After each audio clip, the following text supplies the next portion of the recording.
Assalamualaikum warahmatullahi wabarakatuh. Perkenalkan, nama saya Andi Fikri Adini Putra dari Prodi Ekonomi Syariah. Baik, di sini saya akan merangkum materi dari mata kuliah Manajemen Investasi dan Pasar Modal Syariah, yang dimana ada 3 materi. Baik, langsung saja. Yang pertama itu sejarah perkembangan pasar modal syariah di Indonesia. Nah, pasar modal syariah merupakan bagian dari pasar modal yang seluruh kegiatan dan instrumennya berlandaskan prinsip Islam, yaitu bebas dari riba dan mesir, serta mengedepankan keadilan dan transparansi. Pasar ini menjadi secara pertemuan antara emiten dan investor melalui instrumen seperti saham syariah, SKUK, dan reksadana. Syariah yang telah disaring sesuai ketentuan syariah menurut Otoritas Jasa Keuangan dan Dewan Nasional Majelis Ulama Indonesia. Seluruh aktivitas pasar modal harus sesuai prinsip dan fatwa syariah.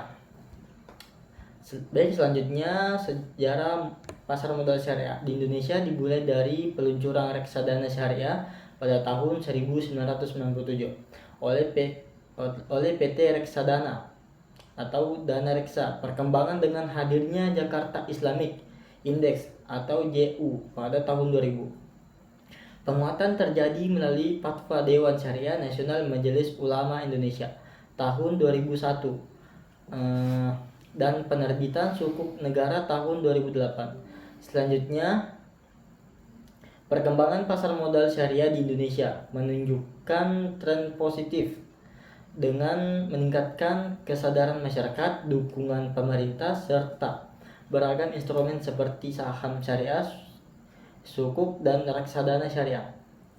Jumlah investor terus berusaha, terutama karena kemudahan akses digital dan edukasi dari Otoritas Jasa Keuangan dan Bursa Efek Indonesia.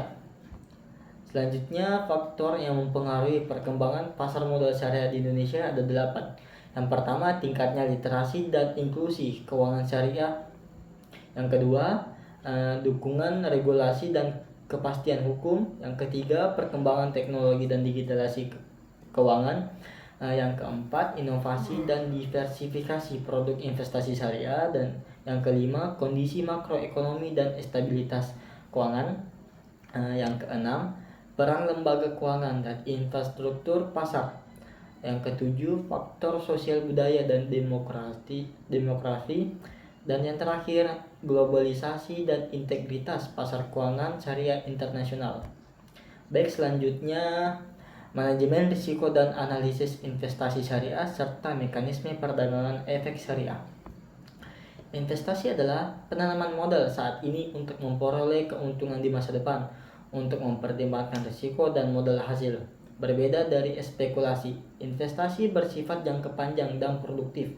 Dalam syariah, investasi dilakukan dengan prinsip Islam dengan menghindari riba, gharar, dan masyir, serta menggunakan akad seperti mudharabah, musyarakah, dan mencapai keuntungan yang berkah. Selanjutnya, manajemen risiko adalah proses mengidentifikasi, menganalisis, serta mengendalikan risiko dalam investasi agar tetap aman dan sesuai prinsip syariah. Adapun beberapa jenis risikonya, yang pertama, risiko pasar. Yang kedua, risiko likuiditas. Yang ketiga, risiko kredit. Yang keempat, risiko operasional. Yang kelima, risiko bisnis. Yang keenam, risiko valuta asing. Dan yang terakhir, risiko syariah. Analisis investasi syariah adalah proses kelayakan suatu instrumen, baik dari aspek finansial maupun kepatuhan syariah. Adapun 2 jenis analisis syariah. Yang pertama, analisis fundamental. Analisis fundamental ini menilai kondisi keuangan, kinerja, dan prospek perusahaan untuk mengambil keputusan nasional. Yang kedua, analisis syariah memastikan investasi sesuai dengan prinsip Islam dan bebas dari riba, gharar, serta mesir melalui proses screening syariah. Selanjutnya, perdagangan efek syariah dilakukan dengan bursa efek dengan perantara anggota bursa serta dukungan lembaga clearing dan kustodian menggunakan prinsip syariah seperti akad jual beli, ijarah, dan ju'ala yang bebas dari riba, gharar, dan maisir. Pasar modal syariah menjadi sarana transaksi yang transparan dan adil, di mana investor berinteraksi melalui perusahaan efek dengan harga yang terbentuk secara wajar. Proses penawaran umum atau IPO meliputi tahapan persiapan, pengajuan OJK, penawaran saham, hingga pencatatan di bursa dengan tujuan memperoleh modal dan meningkatkan kinerja perusahaan. Nah, selanjutnya peran otoritas jasa keuangan atau bisa disebut OJK sangat penting mengatur dan mengawasi pasar modal syariah agar berjalan transparan, aman, sesuai prinsip Islam. OJK menyusun regulasi, melakukan pengawasan, serta memberikan inovasi produk untuk meningkatkan kepercayaan dan transparansi investor. Materi selanjutnya yaitu investasi. Investasi adalah kegiatan menanamkan dana pada suatu aset untuk memperoleh keuntungan di masa depan, baik oleh perkembangan teknologi dan reksadana obligasi, yang masing-masing memiliki tingkat keuntungan risiko dan likuiditas berbeda. Saham ini menawarkan keuntungan tinggi, risiko besar. Obligasi lebih stabil dan risiko rendah, sedangkan reksadana lebih praktis karena dikelola secara profesional. Namun masih banyak masyarakat yang kurang memahami investasi dari cenderung hanya melihat keuntungan tanpa mempertimbangkan risiko. Padahal semakin tinggi potensi keuntungan, maka semakin tinggi pula risikonya. Serta keputusan investasi pula juga dipengaruhi dan faktor seperti suku bunga, kondisi ekonomi, stabilitas politik, dan profil risiko investasi. Selanjutnya yaitu di sini saya akan menjelaskan saham, reksadana, dan obligasi. Yang pertama itu saham. Saham adalah bukti kepemilikan atas suatu perusahaan yang menunjukkan pernyataan modal, sehingga pemiliknya berhak atas keuntungan atau dividen aset serta ikut dalam RUPS sesuai jumlah saham yang dimiliki.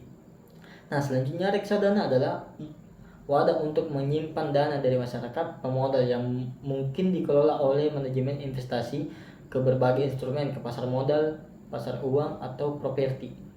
Nah, yang terakhir yaitu obligasi adalah surat utang jangka panjang yang diterbitkan pemerintah atau perusahaan, di mana penerbit wajib membayar pokok dan bunga pada pemegang obligasi. Baik, di sini saya akan sebutkan jenis-jenis saham. Yang pertama itu saham proven dan saham biasa.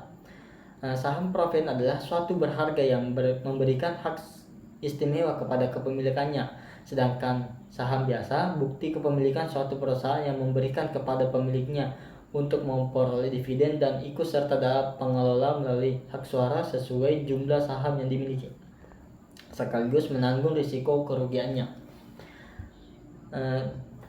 Selanjutnya jenis-jenis reksadana. Jenis-jenis reksadana terdiri dari reksadana konvensional atau saham pendapatan tetap, pasar uang, dan pencampuran dengan tingkat risiko dan return yang berbeda.